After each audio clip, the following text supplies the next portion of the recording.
pesquisa da Universidade de São Paulo mostra que políticas de segurança alimentar previnem a cárie dentária na infância. Nas famílias que não têm acesso a alimentos saudáveis, os casos aumentam até 50%.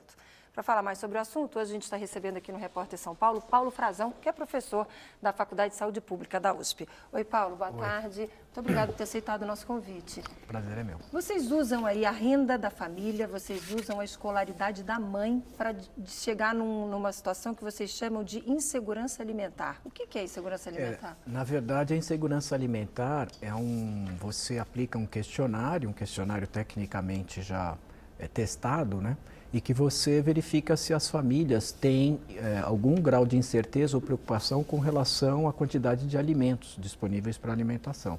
Então, você tem o nível da incerteza, da preocupação, você tem o nível de famílias que têm que reduzir o padrão alimentar que está acostumado e tem também famílias que têm situação de fome, né? De carência mesmo de alimentos, algum membro da família já passou um dia ou 2 dias sem comer, né? E o prejuízo da cárie não é só uma questão estética, né? É importante que a gente diga isso para quem está nos acompanhando. Não é uma questão de estar bonito ou estar feio, é que a cárie é grave, né? Principalmente se ela não é obturada, né? Sem dúvida, ela leva dor de dente, a criança não consegue frequentar a escola, um adulto não consegue ir para o trabalho, né? E infecção na boca pode provocar outras infecções também. Outros problemas cardiovasculares, né? Problemas com gestantes. Então, e o que vocês perceberam? O que falta? Qual é a maior carência? Porque tem gente até que tem pouco recurso, mas acaba optando por alimentos industrializados, por exemplo. Vocês percebem isso na pesquisa? Então, essa pesquisa foi realizada no município do norte do país, né? A região do interior do Nordeste e a região norte são regiões onde a insegurança alimentar é maior no país, né? Mais de 60% das famílias nessa cidade que a gente pesquisou tem algum grau de insegurança alimentar. E essa insegurança é atribuída principalmente à falta de renda, né?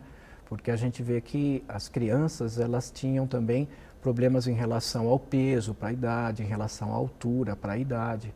Então é uma situação, não é aquela situação de obesidade, mas é aquela situação em que falta mesmo alimentos.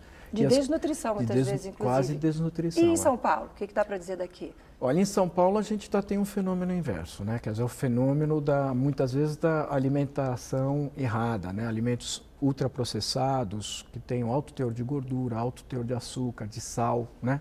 Esses alimentos que são vendidos em lojas de conveniência, né? Que são alimentos facilmente formulados, muito baratos, né?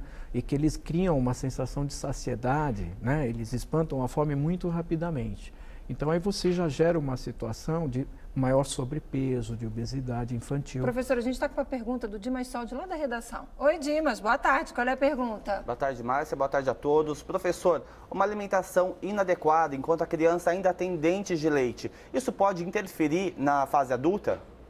Sem dúvida, pode interferir na fase adulta, porque se você se alimentar muito frequentemente, né, com alimentos com alto teor de açúcar, isso vai gerar cárie, necessidade de extração desses dentes de leite precocemente, e isso vai criar problemas na dentição permanente, na dentição que sucede à dentição de leite. Nesse sentido, para quem está em casa nos acompanhando, qual é o alerta que o senhor daria? Olha, o que é fundamental na alimentação? O alerta fundamental é você controlar a frequência de ingestão de produtos açucarados, né? E fazer uso de produtos com flúor, né? Então, o creme dental fluoretado e a água de abastecimento fluoretada são elementos fundamentais para proteger a dentição contra o ataque de cárie. Agora, doutor Paulo, eu queria dividir com o senhor uma notícia que eu achei bem interessante. A Prefeitura de São Paulo lançou ontem um concurso que premia receitas saudáveis para alimentação nas escolas municipais. As inscrições para o prêmio, que se chama Educação Além do Prato, vão até o dia 19 de setembro. E aí os estudantes, os educadores, as merendeiras, todos estão convidados a participar. E as receitas, isso que eu achei interessante, que eu queria dividir aqui, até para saber a sua opinião. Elas precisam ter frutas, verduras e legumes. E o maior desafio é que elas não tenham muito açúcar, não tenham muito sal e tenham pouco produto processado, ou seja, não tenham salsicha, por exemplo. Né? E os melhores pratos vão ficar aí incorporados nos cardápios das escolas municipais.